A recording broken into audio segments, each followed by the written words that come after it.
আসসালামু আলাইকুম। আজকে আমি একটা গোলাপের চারা লাগানোর জন্য প্রস্তুতি নিছি। তো আমি এই যে ৫ লিটারের যে তেলের বোতল থাকে ওইটার উপরের অংশটা কেটে একটা টবের মতো বানাই নিছি। বানানোর পরে সবজি কাটা দিলাম, ডিমের খোসার চূর্ণ, এটা হাতে চূর্ণ করে দিছি। এরপরে হচ্ছে গোবর মিশ্রিত মাটি দিলাম।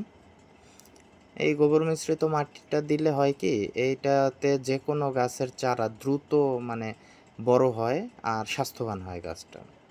এরপরে হচ্ছে গাছের চারাটা নিলাম, এটা যদিও একটা কলমের চারা ছিল।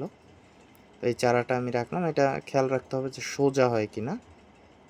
আমি যতটা সম্ভব এটা সোজা করে তারপরে লাগানোর চেষ্টা করলাম।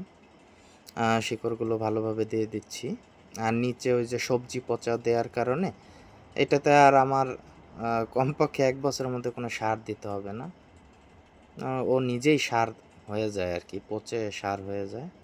হ্যাঁ, ভালোভাবে মাটি দিয়ে দিলাম। তারপর একটু গোড়াটা চেপে দিলাম। এখন তো বর্ষাকাল, তো বর্ষায় বৃষ্টির পানি যাতে না জমে এজন্য গোড়ায় এমনভাবে মাটি দিয়েছি যাতে বৃষ্টির পানিটা গড়াইয়া বাইরে চলে আসে, বোতলের মধ্যে না জমতে পারে, বা টব বলেন বোতল বলেন।